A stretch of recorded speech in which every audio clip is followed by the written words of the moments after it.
Hello, can you hear me? Yes, ma'am. Okay तुम लोग ने रिवाइज किया जो भी हम लोगों ने पढ़ा था? Yes. जी, बस कल वाले जो चार सॉरी फैलेसीज थे जितने, उसको I need more revision time, but उसके अलावा बाकी सब रिवाइज हो गया। ओके, सो लेट्स सी हम लोगों ने कल क्या क्या कवर अप किया था। पहले हम लोग ने देखा था फैलेसी ऑफ एम्बिगुअस मिडिल, या उसको हम कहते थे क्वाटर्नियर टर्मिनोरियम या फैलेसी ऑफ फोर्थ टर्म, जहाँ पे हम लोग ने आर्ग्यूमेंट के स्ट्रक्चर के बारे में पढ़ा था कि हमारे पास दो मिडिल टर्म रहते हैं, टू टू माइनर टर्म रहते हैं, टू मेजर टर्म रहते हैं, but when the middle term has two different meanings, यहाँ पे हमारे पास स्टार के टू डिफरेंट मीनिंग्स थे, राइट? यहाँ पे ये लोग ने जो हमारे स्टार्स जो आसमान में रहते हैं उसकी बात कर रहे हैं, और यहाँ पे ये हॉलीवुड बॉलीवुड के स्टार की बात करें तो यहाँ पे दोनों के मीनिंग्स डिफरेंट हो गए। तो यहाँ पे ये दोनों का मीनिंग, ये मिडिल टर्म के दो टर्म्स थे हमारे पास, वो दोनों का डिफरेंट डिफरेंट मीनिंग बन के आ रहा है। That is why this fallacy is known as fallacy of ambiguous middle या quaternion terminorium या fallacy ऑफ फोर्थ टर्म, क्योंकि यहाँ पे हमारा middle term has two different meanings, जबकि हमारे तीनों टर्म्स क्या एक ही मीनिंग होना चाहिए। ओके, नेक्स्ट हम लोगों ने पढ़ा था fallacy of illicit major. Illicit major और एलिसिट माइनर में क्या था कि हमारे पास दो मेजर टर्म्स रहती है और दो माइनर टर्म्स रहती है। अब ये दोनों भी major terms either it should be distributed distributed और it should be undistributed undistributed. Similarly minor terms भी हमारे पास दो रहती है, इधर either it should be distributed distributed और अनडिस्ट्रीब्यूटेड अनडिस्ट्रीब्यूटेड। ओके, फिर हम लोगों ने कुछ एग्जांपल्स देखे थे। यहाँ पे हम लोगों ने देखा कि हमारा मेजर टर्म ब्रिलियंट है, और ब्रिलियंट यहाँ पे डिस्ट्रीब्यूटेड, एक जगह पे डिस्ट्रीब्यूटेड है और दूसरी जगह पे अनडिस्ट्रीब्यूटेड है, इसलिए ये हमारा फैलेसी ऑफ एलिसिट मेजर हो जाएगा, राइट? नेक्स्ट हम लोगों ने देखा एलिसिट माइनर का कुछ एग्जांपल देखा। यहाँ पे हमारे पास माइनर टर्म था वियर्ड पीपल, यहाँ पे वियर्ड पीपल डिस्ट्रीब्यूटेड था, यहाँ पे अनडिस्ट्रीब्यूटेड था, तो इसके वजह से ये हमारा फैलेसी ऑफ इलिसिट माइनर हो जाएगा, बिकॉज इलिसिट मेजर और इलिसिट माइनर में either both the term should be distributed और both the terms should be undistributed. Next हम लोग ने देखा था फैलेसी ऑफ अनडिस्ट्रीब्यूटेड मिडिल या फैलेसी ऑफ डिस्ट्रीब्यूटेड मिडिल। इसमें जैसे मेजर और माइनर टर्म्स में either it should be distributed और अनडिस्ट्रीब्यूटेड, राइट? वैसे ही मिडिल टर्म में if one of the middle term is distributed, the other has to be undistributed. Similarly, if one of the term is undistributed, the other has to be distributed. फिर हम लोगों ने इसका एक example लिया जहाँ पे यहाँ पे बीन्स हमारा मिडिल टर्म था, एक डिस्ट्रीब्यूटेड था एक अनडिस्ट्रीब्यूटेड था, तो ये वैलिड हो गया कि yes this argument is right, there is no fallacy in this argument. But हम लोगों ने जब ये वाला एग्जांपल लिया तो इसमें लॉयर हमारा मिडिल टर्म था, यहाँ पे दोनों भी अनडिस्ट्रीब्यूटेड थे, जिसके वजह से हमारा ये स्ट्रक्चर इनवैलिड हो गया और ये हमारा fallacy of middle term distribution हो गया। फिर नेक्स्ट हम लोगों ने एग्जिस्टेंशियल फैलेसी देखा था कि अगर हमारे पास प्रेमाइस में हमारे प्रेमाइस दोनों भी प्रेमाइस यूनिवर्सल है, then the conclusion that comes from this argument has to be universal only। अगर ये पर्टिकुलर हुआ तो ये रॉन्ग हो जाएगा। Okay, got it? फिर हम लोगों ने एक एग्जांपल देखा क्यों ऐसा हुआ था एग्जिस्टेंशियल फैलेसी में, क्यों ऐसा हम लोग को देखना है एग्जिस्टेंशियल फैलेसी में। It will B if the proposition 1 is universal, proposition 2 is also universal, the conclusion has to be universal. If it is particular, then it will be wrong. Okay, इतना हम लोग ने कल पढ़ा था। Any doubts in this?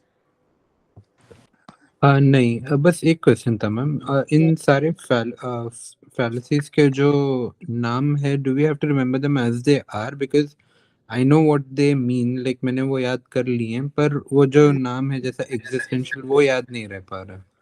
वो आपको थोड़ा प्रैक्टिस कर करके याद करना पड़ेगा। क्योंकि एग्जाम में भी हम लोग आगे प्रीवियस क्वेश्चन सॉल्व करेंगे तो तुम लोग को समझेगा कि why is it so important to remember the names, because as it is मैंने प्रीवियस क्वेश्चन उठा के वैसे ही मैंने तुम लोग के लिए पीडीएफ बनाया है, so that is how the questions come. ठीक है, सही। Okay. So moving forward to the next fallacy.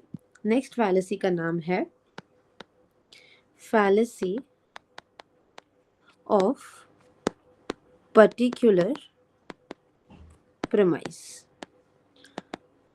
अब यहाँ पे ये लोग क्या बोल रहे हैं कि अगर हमारे पास एक आर्ग्यूमेंट है P1 P2 conclusion, if this is particular, this is also particular, then this cannot be particular, basically this cannot be particular, this has to be universal। basically ये इसका total opposite है, fallacy of particular premise is the opposite of this। one second, excuse me।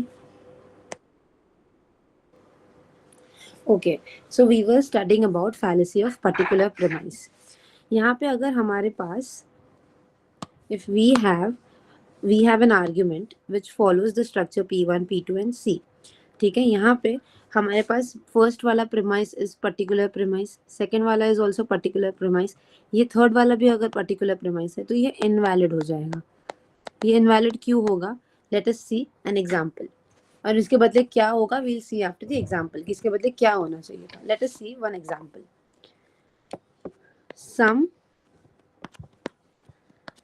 some creative people are artists, some weird people are artists, therefore some creative people are weird people। ठीक है, let us सी कि इसका diagram बना के ये follow होता है कि नहीं conclusion. Some creative people are artists, ये रहा क्रिएटिव और ये रहा artists. Some weird people are artists, weird are artist, therefore some creative people are weird people। तो ये तो सेंस नहीं बना रहा है, राइट? यहाँ पे ये लोग बोल रहे हैं कि some creative people are weird people. ये डायग्राम देख के क्या हम लोग को ऐसे लग रहा है कि ये क्रिएटिव और वियर्ड पीपल में कुछ रिलेशन है?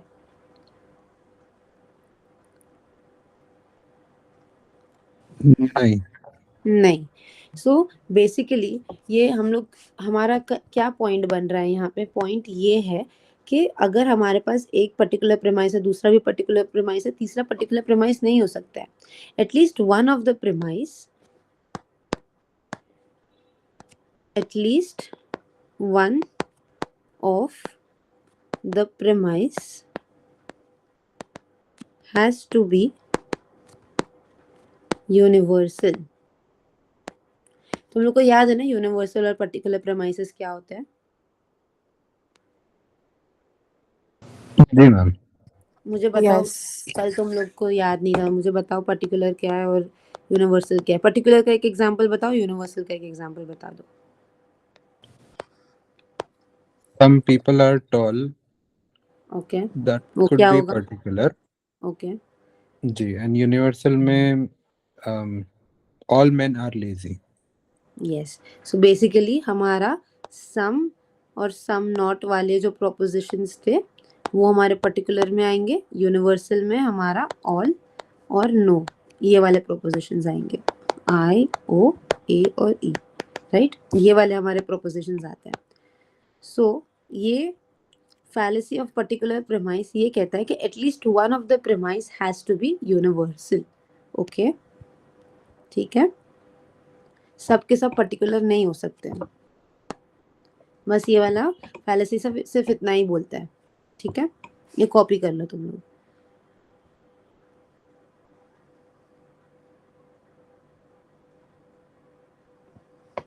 What does the conclusion have to be then? The conclusion would be all right. I mean universal. मतलब ये तीनों में से कोई भी एक, कोई it has to be universal, any one. Has to be universal, किसी एक को तो यूनिवर्सल होना ही पड़ेगा, सबके सब पर्टिकुलर नहीं हो सकते हैं।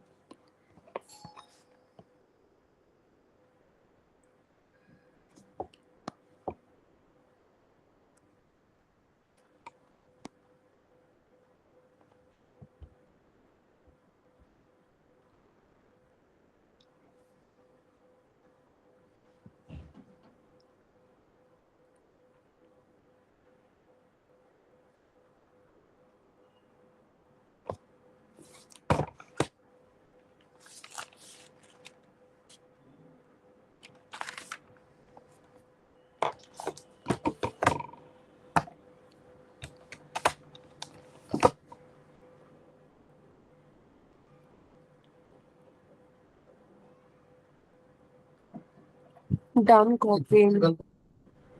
ओके, हो गया। Same. ओके, नेक्स्ट भी बहुत इजी है, लेट अस सी। नेक्स्ट का नाम है, नेक्स्ट फैलेसी का नाम है फैलेसी, कौन सा वाला है ये, 7th, fallacy of negative premise.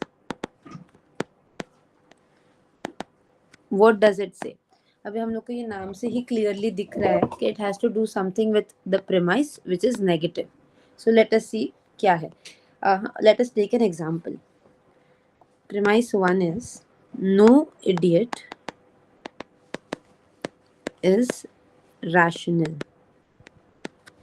Premise 2 is Kurt is not an idiot.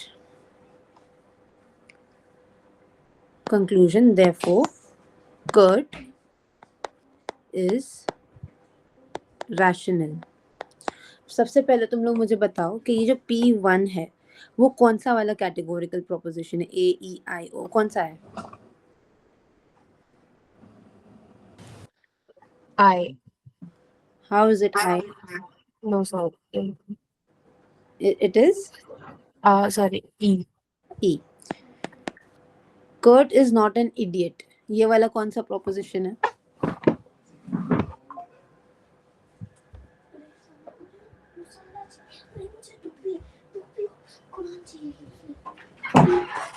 P2 कौन सा वाला प्रोपोजिशन है? Is it again E? Yes. How? Kurt is not an idiot, मतलब यहाँ पे not लिख दिया और ये यूनिवर्सल, मतलब पूरा का पूरा उसने एक साथ ले लिया, तो this is E. Next, Kurt is rational, ये कौन सा वाला प्रोपोजिशन हो गया? A. Right, this is a proposition. अब वी नो कि जब हम लोग ने क्वांटिटी पढ़ी थी और एक हम लोग ने क्वालिटी पढ़ी थी, राइट? क्वालिटी में हमारे पास दो थे, एक पॉजिटिव था और एक नेगेटिव था, राइट? जब हमने कैटेगोरिकल प्रोपोजिशंस पढ़े थे, we studied about these two things. We know that जब AEIO जब हम बनाते हैं, we know that these two are negative, ये क्वालिटी है ये लोग की, and these two are positive, ये भी हमने इसकी क्वालिटी पढ़ी थी, राइट? और यूनिवर्सल और पर्टिकुलर उसका क्वांटिटी था, ये था क्वालिटी। तो जब हम ई को देखते हैं, we can say that this is a negative statement, negative proposition. Again this will be a negative proposition, A will be a positive proposition, right? तो हम लोग को यहाँ से क्या दिख रहा है कि हमारे दोनों भी प्रीमाइसेस नेगेटिव है, बट हमारा कंक्लूजन एक पॉजिटिव आ रहा है, which does not make sense. अगर हम लोग वेन डायग्राम भी बना के देखेंगे, it won't make sense.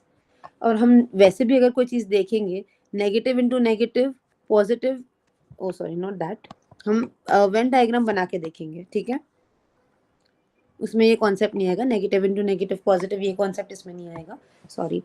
Late us make a Venn diagram and see why it is not correct. हम लोग पहले भी ये कर चुके हैं, राइट? जब हम आर्ग्यूमेंट्स के बारे में पढ़ रहे थे, मैंने तुम लोग को वैलिडिटी पढ़ाया था, तब हम यही सब करके चेक कर रहे थे if the argument is valid और not. So let's see, no idiot is rational. Idiot और रैशनल, ये दोनों के बीच में कोई रिलेशन नहीं है।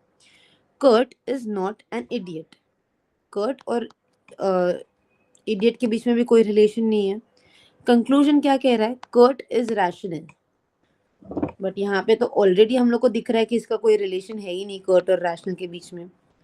तो तुम लोग समझ रहे हो कि ये सेंटेंस, ये जो हमारा स्टेटमेंट है, ये गलत हो जाएगा। तो इस वजह से this fallacy states that when both of the premises are negative, this conclusion can not be positive.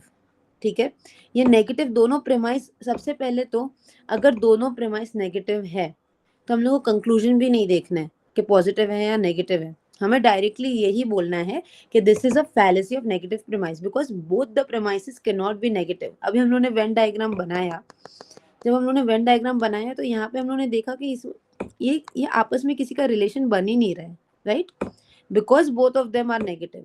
जब रिलेशन ही नहीं बन रहा है तो हम लोग वैलिड कैसे बोल सकते हैं वो स्टेटमेंट को, वो आर्ग्यूमेंट को। सो इसीलिए जब हमारे पास प्रोपोजिशन में दो नेगेटिव स्टेटमेंट्स आ जाती है तो वो automatically becomes a fallacy of negative premise. Got it? Any doubt? No ma'am. तो लिख लो ये सब। The No. आर्ग्यूमेंट, ये सब लिख लो मेरे साथ। The argument is invalid whenever the premises are both negative. Copy it down.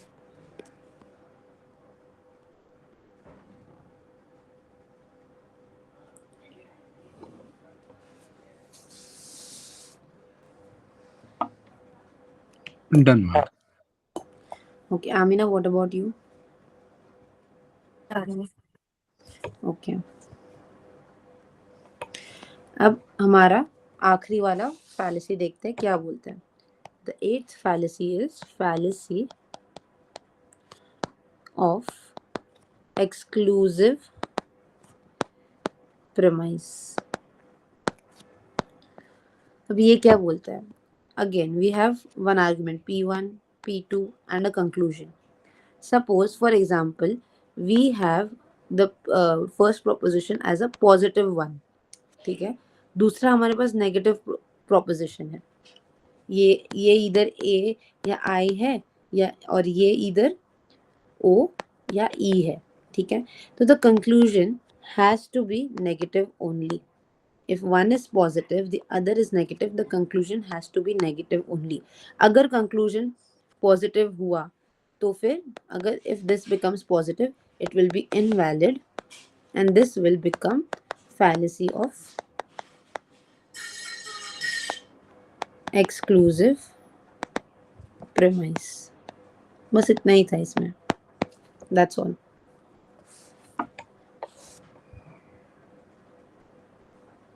Any doubt? यहाँ पे एक को पॉजिटिव होना जरूरी है। One has to be positive.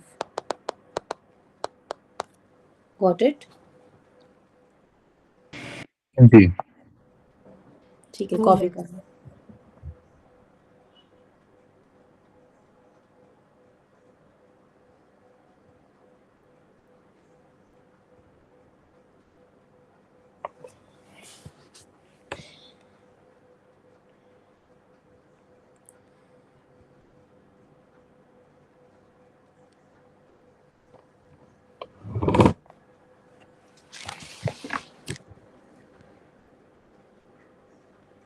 हो जाए तो बता देना। जी, जस्ट 1 मिनट और लगेगा। No problem.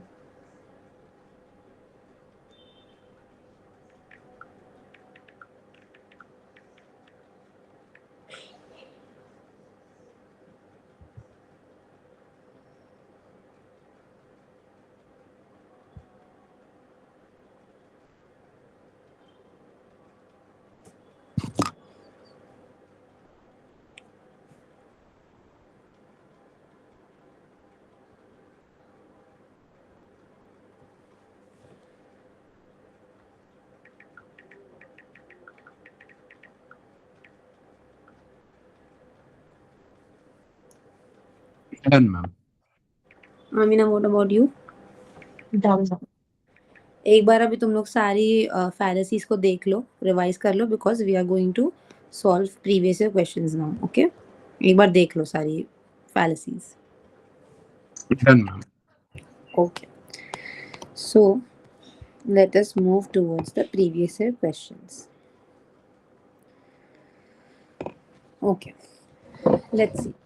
First question is, since all professors are competent and no competent people are underpaid, therefore no professors are underpaid. Which formal fallacy is committed in the above argument? We have three sentences here, three propositions over here. All professors are competent. All professors are competent. ये हमारा first statement हो गया. No competent people are underpaid. ये second हो गया. No professors are underpaid. ये third वाला हो गया. अभी हमें एक बार ऑप्शंस को भी देख लेना है, कौन से है हमारे पास. Undistributed middle, affirming the consequent, denying the antecedent, existential fallacy. अब ये दोनों मैं तुम लोग को बाद में सिखाऊंगी after teaching informal fallacy. This is also type of formal fallacy only, but तुम लोग को ये तभी समझेगा after we complete the informal fallacies. Okay, so फिलहाल हमारे पास दो ऑप्शंस है जो हमें देखने हैं. कौन से है वो दो ऑप्शंस? First and fourth. ये दोनों में से अभी फिलहाल हम लोग को देखना है, राइट? अब let us see what the statements say. All professors are competent. No competent people are underpaid.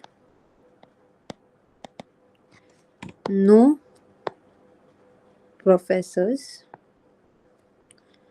are underpaid. हमारे पास दो ऑप्शंस है अभी फिलहाल, एक अनडिस्ट्रीब्यूटेड मिडिल का, एक एग्जिस्टेंशियल फैलेसी का.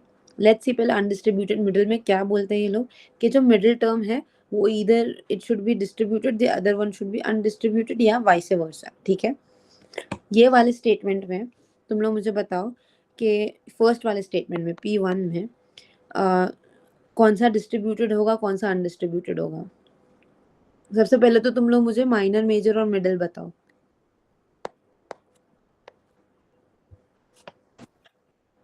Professors would be minor. Right. Underpaid would be the major term. Right. And उन लोग का competent होना would be the middle term. Right. अब इसमें से P1 जो है तुम लोग मुझे बताओ कि P1 में डिस्ट्रीब्यूटेड और अनडिस्ट्रीब्यूटेड कौन सा है. और professors Professor is undistributed and competent is distributed. कैसे? उल्टा बोल रहे हो Amina. Okay, sorry. Professor, all the professors are competent. जितने भी प्रोफेसर्स है वो कॉम्पिटेंट है. अब हमें पता है कि जो भी पूरा 100% होता है that is distributed and the other one will be undistributed. Right, तुमने उल्टा बोल दिया. So this one will be distributed, this one will be undistributed. P2 में क्या है?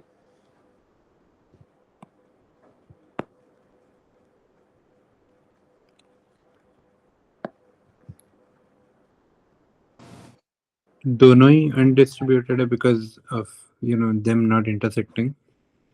Both will be distributed. Intersection नहीं है, 100% है अपने आप में, तो दोनों भी कॉम्पिटेंट और अंडरपेड. ये दोनों अपने आप में 100% है. राइट, जी. जो 100% होता है वो होते हैं distributed. this is why this will be distributed, this will also be distributed. अब लेट्स सी अनडिस्ट्रीब्यूटेड मिडिल का रूल फॉलो हो रहा है या नहीं. यहाँ पे एक जगह पे कॉम्पिटेंट अनडिस्ट्रीब्यूटेड है, दूसरी जगह पे डिस्ट्रीब्यूटेड है. so will it be right? Yes. What does the rule say?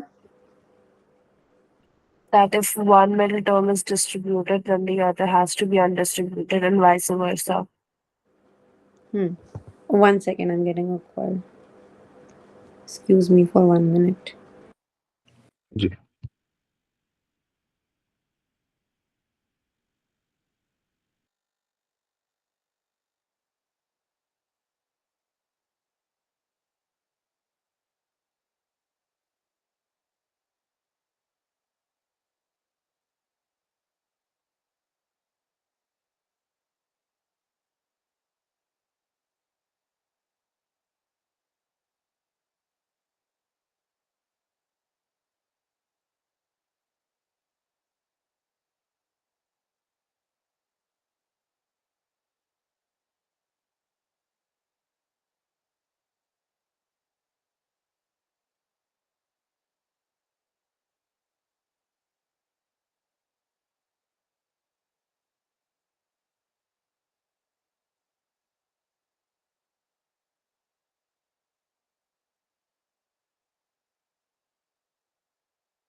Sorry for that.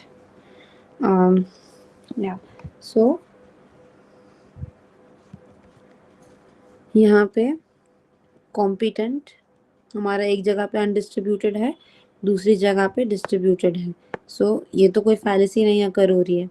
अब एग्जिस्टेंशियल फैलेसी क्या बोलता है कि if one of the premise is if both of the premises are universal, the conclusion must also be universal, which is also true. तो ये दोनों options नहीं है। ये दोनों ऑप्शंस में से जो हम लोग आगे जाके we will come back to this question when we solve the informal fallacies. उसके बाद हम लोग यहाँ पे इसमें वापस आएंगे, ठीक है। Next question, no tragic actors are idiots, some comedians are not idiots, therefore some comedians are not tragic actors. Let us see.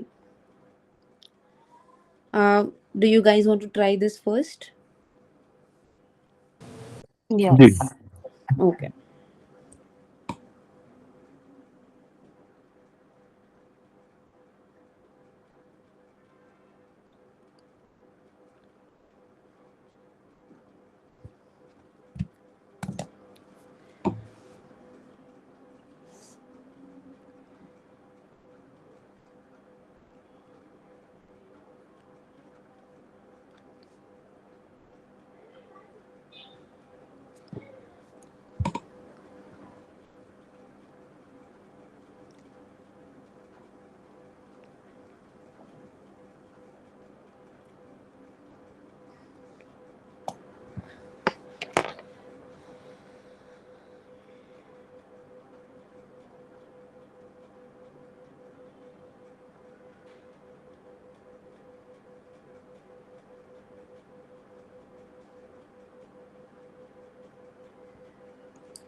It'll be existential fallacy. One, because that is the only formal. No, no, no.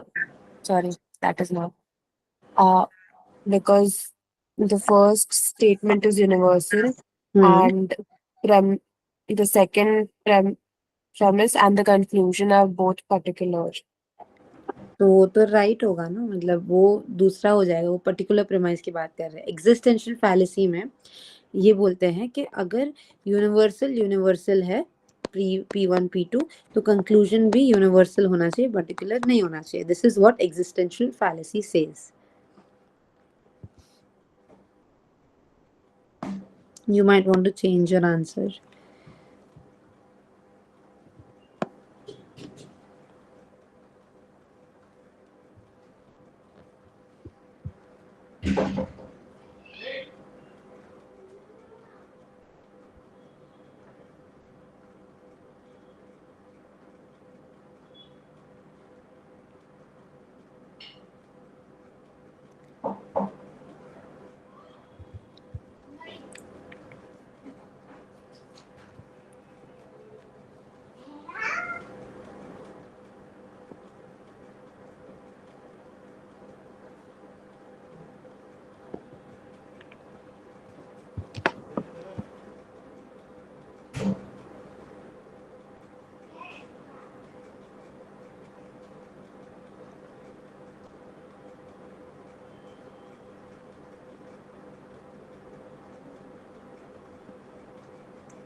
It will be exclusive premise How? because all the statements are negative. Yes, you're right. The answer is exclusive premise. What does exclusive premise say? कि हमारा अगर P1 P2 दोनों ही negative है तो वो automatically invalid हो जाएगा, making it the fallacy of exclusive premise. यहाँ पे हमारा first statement, no tragic actors are idiots, this was negative. Some comedians are not idiots, again negative. तो यहाँ पे हमारा P1 P2 दोनों ही नेगेटिव हो गया, तो this becomes exclusive premise. Okay, any doubts? नहीं। No. नेक्स्ट क्वेश्चन, ये तुम लोग करोगे या मैं करूं? We could try. Okay, go on.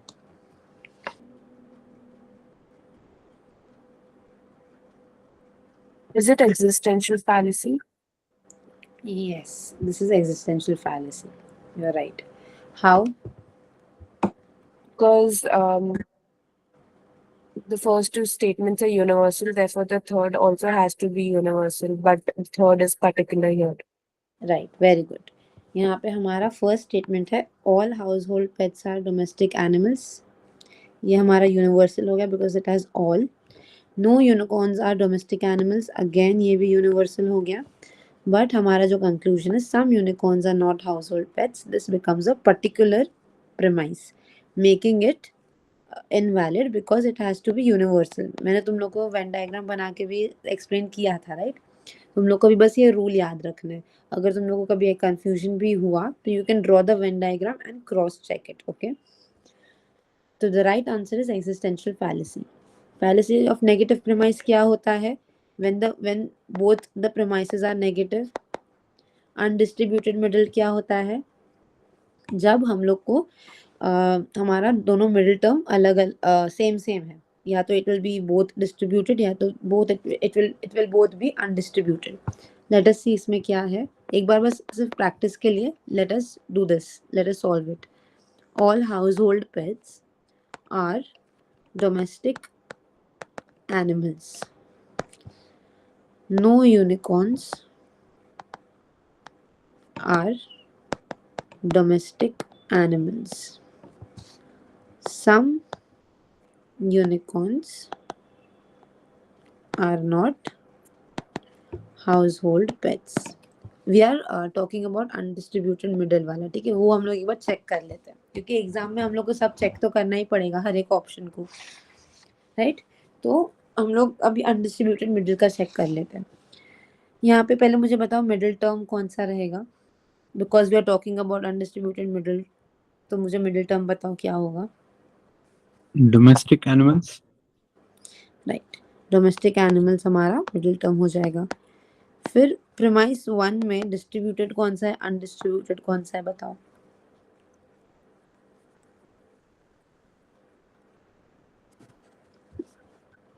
The domestic animals is 100%, therefore it is distributed.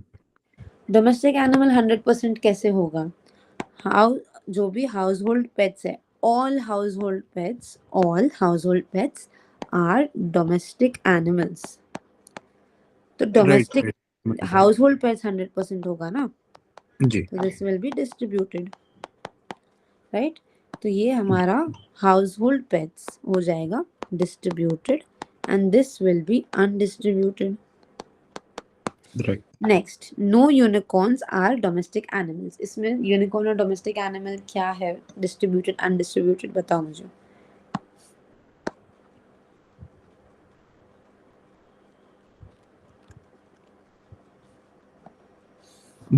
दोनों ही अनरिलेटेड है तो ये वुड बी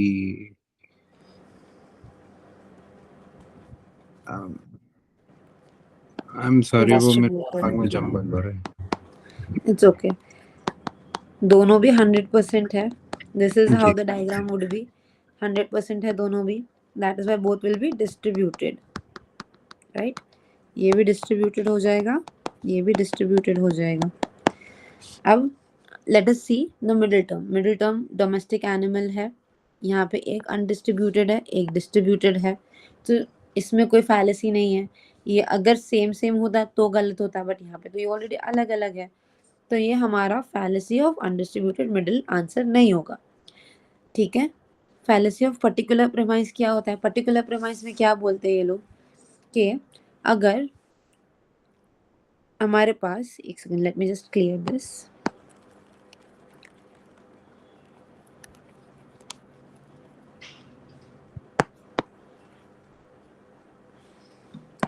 पर्टिकुलर प्रेमाइस क्या बोलता है कि हमारे पास जब एक आर्गुमेंट रहती है तो at least one of them, at least one premise has to be universal, right? ये हमें पर्टिकुलर प्रेमाइस कहती है. यहाँ पे do we have universal premise? Yes, यहाँ पे हमारे पास दो यूनिवर्सल प्रेमाइस है, राइट? ये यूनिवर्सल था, ये यूनिवर्सल था, ये पर्टिकुलर हो गया, तो that is why fallacy of particular premise भी आंसर नहीं होगा. फिर हम लोगों ने एग्जिस्टेंशियल फैलेसी देखा. एग्जिस्टेंशियल फैलेसी का रूल ये था कि अगर ये दोनों यूनिवर्सल हैं, ये दोनों प्रेमाइस यूनिवर्सल हैं, तो conclusion also has to be universal. But यहाँ पे नहीं, यहाँ पे पर्टिकुलर था. दैट इज वाई यहाँ पे जो फैलेसी अकर हो रही है वो है एग्जिस्टेंशियल फैलेसी. Okay, easy. जी. Okay. Let us do this next question. No poets are scientists. Some artists are poets. Therefore, some artists are scientists. Which fallacy is committed in this argument? Let us see. No poet are scientists. Some artists are poets. Therefore, some artists are scientist. ये रहा हमारा statement. अभी let us look at the options that we have. Fallacy of, let us first, ये तो हमने अभी तक पढ़ा नहीं है, ये हम बाद में देखेंगे. Let's see next. Fallacy of particular premise. अब particular premise क्या बोलता है?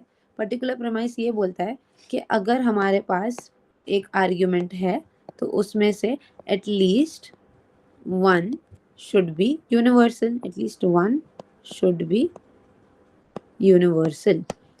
यहाँ पे ये हो रहा है, देखते हैं.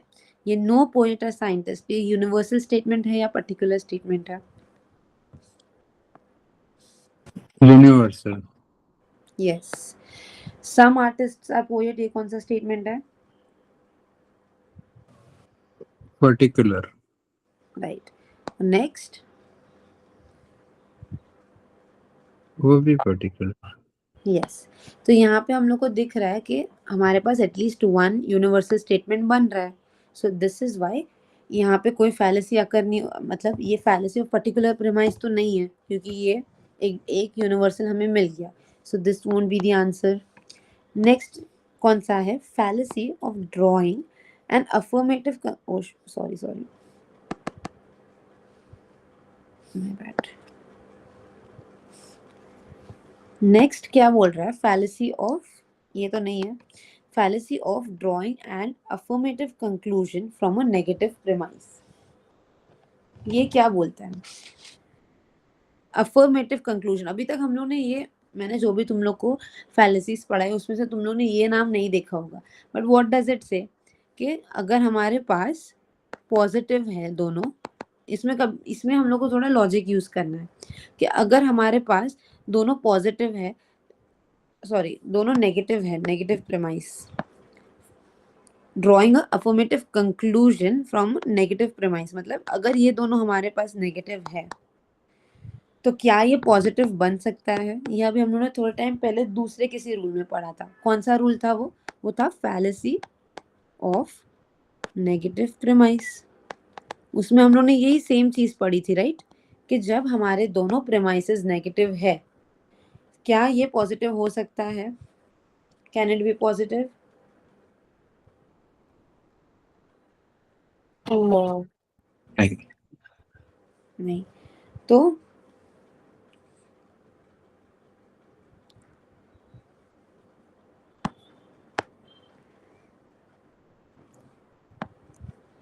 This could be a possibility कि ये एक आंसर है. Let us look at the next option before confirming. Existential fallacy.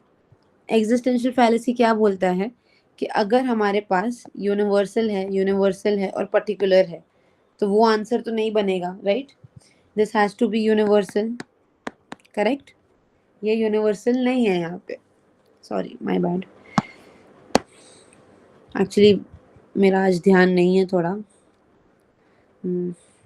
एक मिनट.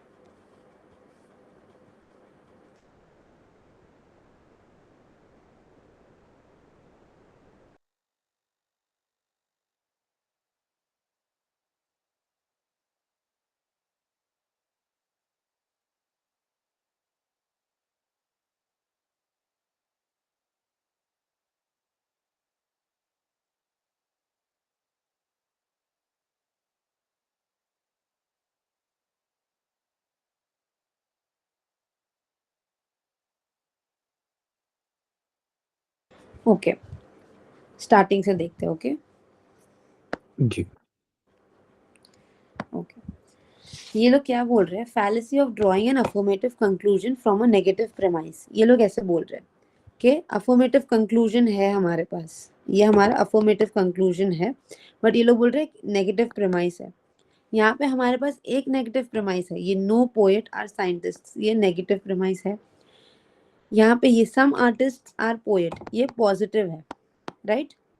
बट जब हम लोग देखेंगे कि एक प्रेमाइस पॉजिटिव है, एक नेगेटिव है, एक नेगेटिव है, एक पॉजिटिव है, conclusion can not be positive, it has to be negative. ठीक है, तो ये फैलेसी यही बोल रहा है कि हमारे पास एक अफर्मेटिव कंक्लूजन है, एक पॉजिटिव कंक्लूजन है, but that is coming from a negative premise. एक नेगेटिव है, एक पॉजिटिव पॉजिटिव है, this has to be negative, but यहाँ पे ये पॉजिटिव हो रहा है. सो दैट इज वाई यहाँ पे एक फैलेसी अकर हो रही है, जिसको हम बोलेंगे fallacy of drawing an affirmative conclusion from a negative premise. Okay, got it? जी. एक सॉरी, एक और बार दोहरा सकते हैं ma'am? I am so sorry. Yes, sure. Let me try to explain it to you in another way.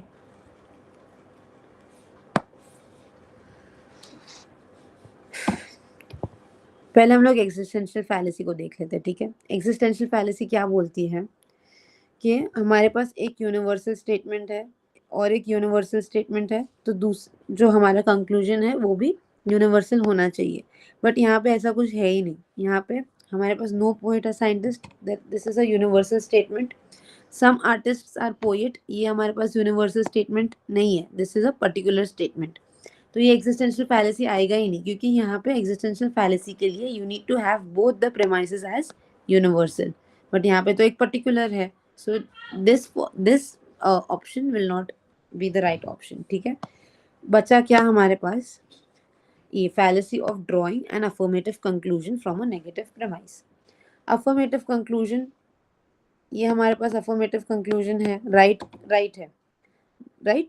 ये negative है हमारा प्रेमाइस और ये है हमारा पॉजिटिव प्रेमाइस. ओके, तो ये नेगेटिव पॉजिटिव मिला के नेगेटिव बनना चाहिए. Let us take an example. No poet are scientist, poet और scientist. Some artists are poet, ये scientist. Some artists are poets, therefore some artists are scientist. Artist और scientist, इसमें कोई रिलेशन दिख रहा है तुम लोग को? Can it be possible? As of now तो नहीं दिख रहा, पर maybe in the probability diagram we can. Probability diagram कब बनता है? जब हमारे पास नॉट ओ, में. हाँ, सम और सम नॉट एंड नो में बनता है. बट ये जी. हमारा आई वाला प्रोपोजिशन है, तो इसमें प्रोबेबिलिटी डायग्राम नहीं बनेगा, राइट? राइट. तो सिंस हमारा कंक्लूजन भी यहाँ पे वेन डायग्राम बन के भी फॉलो नहीं हो रहा है, दिस प्रूव्स द पॉइंट कि अगर हमारा एक पॉजिटिव है और एक नेगेटिव है प्रेमाइस, तो हमारा कंक्लूजन पॉजिटिव कभी भी नहीं आ सकता है. It has to be negative. Okay, just like positive into negative will give you negative, वैसे ही सिमिलरली यहाँ पे कुछ ऐसा ही समझ लो. ठीक है, कि एक अगर पॉजिटिव है एक नेगेटिव है, the other has to be negative, the conclusion. जी समझ लो. अब समझा पक्का? जी. Okay, great. ओके, अब कभी कभार ना एग्जाम में ऐसे क्वेश्चंस भी आते, तो मैं 2 स्टेटमेंट्स दे देंगे और उसमें से तुम्हें सिलेक्ट करना है कि कौन सा करेक्ट है कौन सा नहीं है. अभी हम लोगों ने जो भी फैलेसीज पढ़ी वो फॉर्मल फैलेसीज थी, राइट? स्टेटमेंट 1 क्या बोल रहा है कि formal fallacies are those that can be detected only through analysis of the content of the argument. अब हम लोग ने जब फॉर्मल फैलेसीज पढ़ी थी, जब मैंने तुम लोग को इंट्रोडक्शन दिया था, मैंने कहा था कि फॉर्मल फैलेसीज हम किस में देखते हैं? डिडक्टिव आर्ग्यूमेंट्स में. जो हमारी इनफॉर्मल फैलेसीज रहती है वो इंडक्टिव आर्ग्यूमेंट्स के लिए है. हमारे पास फॉर्मल फैलेसीज डिडक्टिव आर्ग्यूमेंट के लिए. और जब मैंने पहले तुम लोग को 2-3 क्लासेस पहले जब मैंने तुम लोग को सिखाया था डिडक्टिव आर्ग्यूमेंट्स का वैलिडिटी कैसे चेक करते हैं, हम लोग ने सीखा था, right? Deductive arguments can be either valid और इनवैलिड, राइट? ये हम लोग ने सीखा था. तो जब मैंने तुम लोग को सिखाया था कि वैलिडिटी कैसे चेक करते हैं, तब हम लोग ने मैंने तुम लोग को सबसे पहला एक मेन इंपॉर्टेंट पॉइंट बताया था कि it follows a structure. Validity सबसे पहला अगर चेक करना है तो हमें देखना चाहिए कि वो स्ट्रक्चर फॉलो कर रहा है या नहीं, PPC वाला, राइट? हम लोग उसके अंदर का कंटेंट नहीं देख रहे कि क्या वो सच है, क्या वो झूठ है. हम लोग उसका स्ट्रक्चर देखते हैं, राइट? फिर हम लोगों ने वेन डायग्राम्स बना के सब डिडक्टिव आर्ग्यूमेंट्स को समझने की कोशिश की थी. सो when we are talking about deductive arguments, we check the validity by checking its structure, right? जब उसका अंदर का कंटेंट जब हम पढ़ते हैं, जब आर्ग्यूमेंट का हम कंटेंट पढ़ते हैं, वो यूजुअली हम इंडक्टिव रीजनिंग में देखते हैं, हम इंडक्टिव आर्ग्यूमेंट्स में वो चीज देखते हैं, which is also called as informal fallacies, right? तो यहाँ पे क्वेश्चन ये पूछ रहा है कि formal fallacies are those that can be detected only through analysis of content of the arguments. अब मैंने तुम लोग को यहाँ पे समझाया कि वो हम लोग को करने की जरूरत नहीं पड़ती है डिडक्टिव आर्ग्यूमेंट में. हम डायरेक्ट वैलिडिटी चेक करने के लिए स्ट्रक्चर चेक कर लेते हैं. स्ट्रक्चर अगर सही या गलत है उसमें से हमें पता चल जाता है वैलिड है या इनवैलिड है. इंडक्टिव आर्ग्यूमेंट्स में ऐसा नहीं होता है. इंडक्टिव आर्ग्यूमेंट्स में we have to check the content. So basically what the point is कि ये वाला स्टेटमेंट गलत हो जाएगा कि हम लोग फॉर्मल फैलेसीज में कंटेंट नहीं देखते हैं, हम लोग इसका स्ट्रक्चर देखते हैं.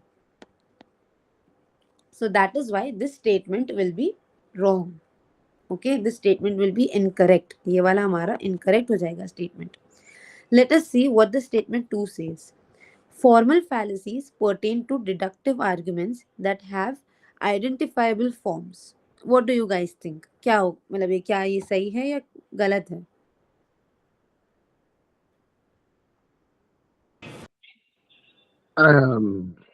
I I'm sorry, brain is slow today. I think it could be right.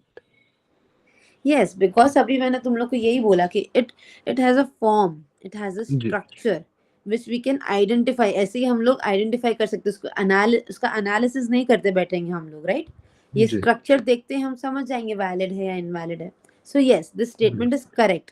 They are saying कि ये आइडेंटिफाइबल फॉर्म में है, तो यस दिस इज करेक्ट. तो हमारा करेक्ट आंसर हो जाएगा statement 1 is incorrect and statement 2 is correct. Okay, जी. Got it? Next, all snakes are reptiles. Some snakes are poisonous creatures. Therefore, all poisonous creatures are reptiles. अब यहाँ पे हमारे पास 4 options है. illicit major, illicit minor, undistributed middle, 4 term. अभी हमें ये सबका देखना पड़ेगा क्या क्या है. ठीक है, उसके लिए हम Should लोग we do को this? Sorry, I said, should we do this ourselves? या श्योर, नो प्रॉब्लम.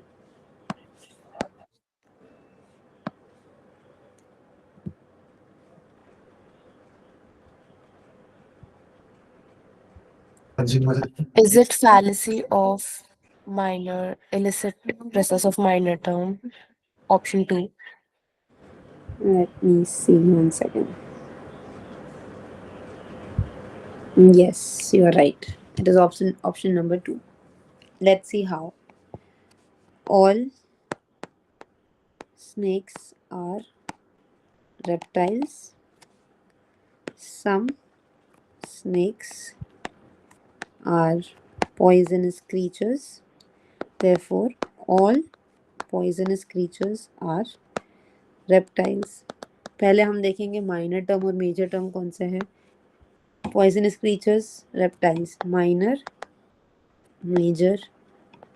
तो उस हिसाब से हमारे स्नेक्स बन गए middle term. Now let's see distribution. All snakes, ये वाला हमारा ये 100% बन जाएगा. So this will be distributed, this will be undistributed. Some, ये दोनों भी सम है, मतलब ऐसा वाला डायग्राम बनेगा. तो ये दोनों भी अनडिस्ट्रीब्यूटेड बन जाएंगे. अब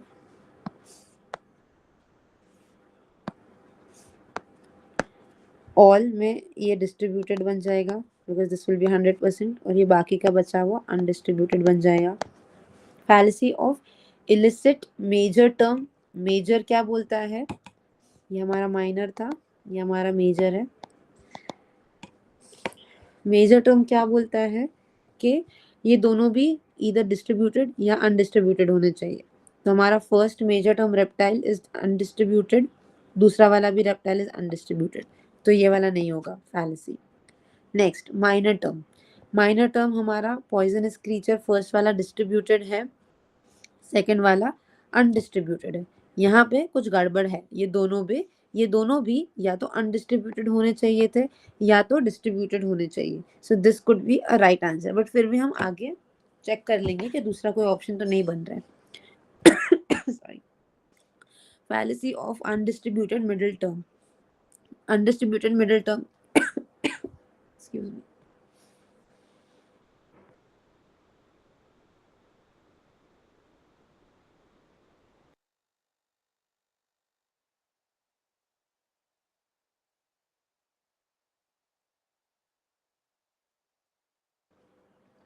या तो यहाँ पे मिडिल टर्म हमारा स्नेक्स था, जो एक डिस्ट्रीब्यूटेड है एक अनडिस्ट्रीब्यूटेड है, विच मेक्स इट करेक्ट. हमारा अनडिस्ट्रीब्यूटेड मिडिल यही बोलता है कि it should be, one should be distributed तो other should be undistributed. तो ये भी गलत हो जाएगा कि this is not the right answer.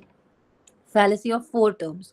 Four terms में सारे के सारे यहाँ पे जितने भी टर्म्स है वो सेम मीनिंग के हैं. स्नेक्स यहाँ पे भी सेम मीनिंग है, यहाँ पे भी सेम मीनिंग है. रेप्टाइल यहाँ पे भी सेम है, यहाँ पे भी सेम है. पॉइजनस यहाँ पे भी सेम है, यहाँ पे भी सेम है.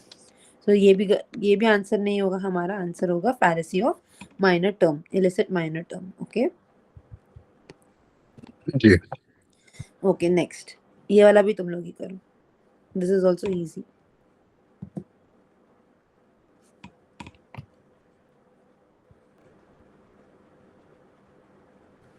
Ma'am, would it be the third option? Yes, you're right. Amina, are you done with it? Yes, I got it. I got the third option as well. Okay, let us see how. All athletes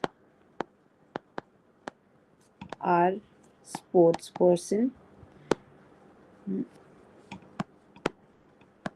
No actor is an athlete. Therefore, no actors are sports person. सबसे पहला option क्या है? Existential fallacy. Existential fallacy क्या बोलती है कि अगर ये यूनिवर्सल है, ये यूनिवर्सल है, this has to be universal, right? This can't be particular, which is true over here. ये भी यूनिवर्सल है फर्स्ट वाला, सेकंड वाला भी यूनिवर्सल है, थर्ड वाला भी यूनिवर्सल है. तो यहाँ पे तो कोई मिस्टेक नहीं है. यहाँ पे तो ये वाली फैलेसी अकर नहीं हो रही है. So existential fallacy will not be the option. Exclusive premise क्या बोलता है कि अगर दोनों नेगेटिव है तो ये गलत हो जाएगा, एक at least one has to be positive, right? ये गलत हो जाएगा, बट यहाँ पे ये भी ये पॉजिटिव है, ये नेगेटिव है और ये नेगेटिव है, तो ये बराबर हो रहा है, राइट? एक positive into negative is negative, plus into minus is minus, तो ये भी again this is also correct, तो ये वाला भी फैलेसी नहीं है हमारा आंसर। Next, fallacy of illicit major, उसके लिए हम लोग को पूरा डायग्राम बना के देखना पड़ेगा। नो एक्टर्स, पहले हम लोग कंक्लूजन देखेंगे, एक्टर्स और sports person, this is our minor term, this is our major term. ये नो है, मतलब ऐसा वाला डायग्राम बनेगा, दोनों भी 100% है, तो ये हो जाएंगे डिस्ट्रीब्यूटेड, दोनों भी, ये डिस्ट्रीब्यूटेड है, ये डिस्ट्रीब्यूटेड है। Next, no actor is an athlete, again ये नो वाला डायग्राम है तो ऐसे ही बनेगा, ये वाला भी डिस्ट्रीब्यूटेड, ये वाला भी distributed. Next, all athletes are sports person, ये वाला डायग्राम बनेगा, तो उसके हिसाब से ये हमारा डिस्ट्रीब्यूटेड हो गया, ये हमारा अनडिस्ट्रीब्यूटेड हो गया, राइट? अभी fallacy of illicit major, major term कौन सा है हमारा? स्पोर्ट्स पर्सन, स्पोर्ट्स पर्सन एक अनडिस्ट्रीब्यूटेड है, दूसरा वाला हमारा डिस्ट्रीब्यूटेड है, और हमारा ये रूल क्या कहता है कि दोनों भी सेम होने चाहिए, अगर ये अनडिस्ट्रीब्यूटेड है तो ये भी अनडिस्ट्रीब्यूटेड ही होना चाहिए, बट यहाँ पे ये वो केस नहीं है, it is the other way around, that is why it will be the fallacy of illicit major. Minor term तो यहाँ पे हमारा एक्टर है, दोनों भी डिस्ट्रीब्यूटेड है, तो ये वाला भी ऑप्शन नहीं है, हमारा correct option is fallacy of illicit major. Okay, next question, a formal fallacy is the one that may be identified through mere inspection of the form or structure of an argument. Is this statement correct?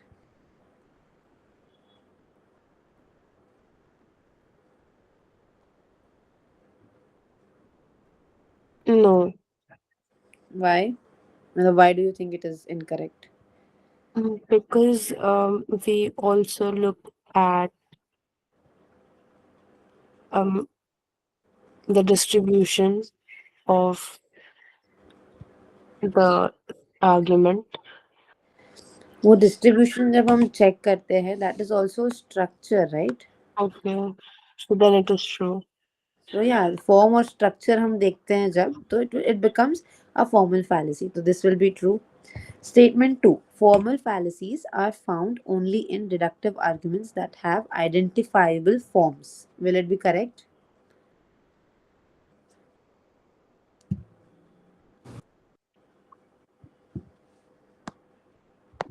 Yes. Yes, because मैंने तुम लोग को अभी थोड़ी देर पहले बताया कि deductive arguments are formal fallacies and inductive arguments are informal fallacies, right? तो ये डायरेक्ट हमारा आंसर हमें यहाँ पे पता चल जाता है कि this statement is also correct, कि deductive arguments have formal fallacies, deductive arguments में पाई जाती है, that is also correct, which have identifiable forms, हम लोग उसका डायरेक्ट स्ट्रक्चर देख के डिटरमाइन कर देते हैं। So the correct answer will be both statements are correct. Okay, ये वाला क्वेश्चन कर लो, last question for the day.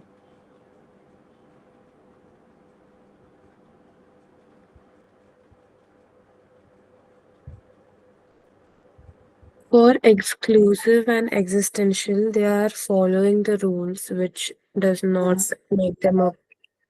So let us solve it together. See, for exclusive, you need one positive and one negative premise and the conclusion to be negative. But all the statements are positive. तो ये exclusive premise नहीं होगा, right? Existential, exactly. और existential के लिए you need all the statements to be universal. हाँ, तो क्या यहाँ पे सारी स्टेटमेंट्स यूनिवर्सल है? नहीं, only नहीं the ना? first two are universal. Yeah, exactly. हाँ, This is universal, this is universal, that this is is a particular. particular. So this is So why this will be an existential fallacy, because ये conclusion, हाँ, तो ये conclusion हमारा particular बन रहा है ना, या ये अगर universal होता तो ये correct होता, but this is particular. That is why this becomes existential fallacy. But illicit major भी आ रहा है. Okay, let us check it out. All men who understand women are potentially perfect husbands. Okay, पहले सबसे पहले हम लोग let us find the minor term and major term. Okay, men of infinite patience एक term हो गया, हमारा subject हो गया. Men who understand women, ये हमारा predicate हो गया. This is our minor term, this is our major term. Okay, हमारा minor term यहाँ पे ये सम है, और सम नॉट वाला नहीं है, सिर्फ सम वाला है. मतलब ये वाला डायग्राम बनेगा, मतलब दोनों भी अनडिस्ट्रीब्यूटेड हो जाएंगे, राइट, क्योंकि दोनों भी 100% नहीं है, तो ये this will be undistributed, this will be undistributed. अब हमारा मिडिल टर्म कौन सा है? ये तो हमारा ये मैन ऑफ इनफाइनाइट पेशेंस, ये Perfect हमारा mind, sorry, Perfect husbands will be the middle term. Yes, perfect husband will be our middle term. Perfect husband, perfect husband, ये हमारा मिडिल टर्म बन गया, और ये हमारा मेन हु अंडरस्टैंड वुमेन. ठीक है, अब let us look at the first premise. All main, ये वाला डायग्राम बनेगा. ऑल मेन मतलब ये वाला डिस्ट्रीब्यूटेड है, and this will be undistributed. हमारा middle term will be undistributed. Potentially perfect husbands, all, again ये ऑल वाला है, तो again this will be distributed, this will be undistributed, this will be undistributed, right. अब Amina, you are telling me कि illicit major बन रहा है ना, तो हमारा मेजर टर्म क्या है? मेन हु अंडरस्टैंड वुमेन, जो अनडिस्ट्रीब्यूटेड है, और यहाँ पे भी all men who understand women, ये डिस्ट्रीब्यूटेड है, राइट, यू आर राइट. यहाँ पे ये भी बन रहा है, तो मे बी ये एग्जाम में एनटीए में ये क्वेश्चन ड्रॉप हो गया रहेगा, और यहाँ पे 2 आंसर्स बने होंगे, क्योंकि एग्जिस्टेंशियल फैलेसी भी बन ही रहा है हमारा, राइट, और एलिसिट मेजर भी हमारा बन रहा है. तुम अगर एग्जाम में ये दोनों में से एक भी टिक करके आओगे, तुम्हें पता है कि तुम्हारा आंसर ये दोनों में से एक कोई करेक्ट है, तुम्हें एक टिक करके आ जाना. फिर जब तुम्हारा आंसर किया आएगा, तब जब तुम लोग चैलेंज कर पाओगे क्वेश्चंस को, तब you can challenge this question also. फिर वो ऑटोमेटिकली एनटीए वाले ये क्वेश्चन ड्रॉप करके सबको मार्क्स दे देंगे. ठीक है, जब ऐसा कुछ होता है तब ऐसा भी हो सकता है. Okay, but you are right, ये एलिसिट मेजर भी बन रहा है. ठीक है, Yes. ओके, ठीक है. तो मेरे पास अभी क्वेश्चंस है बहुत सारे, 20 क्वेश्चंस है, और मतलब और 10 क्वेश्चंस है, 11 क्वेश्चंस है. तो मैं तुम लोग को ये पीडीएफ सेंड कर दूंगी. ये सारे अभी ये सारे के सारे questions you guys can solve it on your own. ठीक है, हम तुम लोग ये सॉल्व कर लेना, एंड जो भी तुम लोग को डाउट रहेगा यू कैन आस्क मी. ठीक है, इंशाल्लाह जी. Okay, we can end this class today now. ठीक है, So कल से we'll start a new topic. Yes, tomorrow we will be doing informal fallacies. Similar to formal fallacies, we'll have 8 fallacies. No, we have a lot of informal fallacies, more than 15 informal fallacies. But ठीक है, वो सब याद करना easy है बहुत. इसमें ही हम बहुत ज्यादा कंफ्यूज हो रहे हैं. This needs practice, a lot of practice. अभी तुम लोग पहले जो भी हम लोग ने जितने भी फैलेसीज पढ़े, पहले उसको तुम अच्छे से रिवाइज करो, अच्छे से तुम लोग याद कर लो. ये स्पेशली ये जो लास्ट वाले थे, fallacy of exclusive premise, existential fallacy, particular premise, negative premise, ये चारों जो है उसका अच्छे से तुम लोग याद कर लो. उसके बाद ये सारे क्वेश्चन सॉल्व करो, तो तुम लोग को you will get a hang of it. And जैसे जैसे फिर तुम लोग क्वेश्चंस आगे जब तुम लोग एवरीडे प्रैक्टिस करोगे, तब तुम लोग को ज्यादा बेटर तरीके से ये सब कुछ याद आ जाएगा. ठीक है, इट ऑल नीड्स प्रैक्टिस. जब तक तुम लोग प्रैक्टिस नहीं करोगे तब तक कुछ भी पॉसिबल नहीं है. Okay.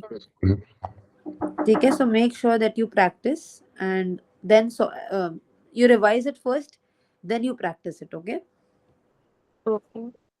ओके, ठीक है, इंशाल्लाह जी. ओके, ओके, जज़ाकल्लाह. जज़ाकल्लाह, बाय. Allah Hafiz. Bye. अल्लाह.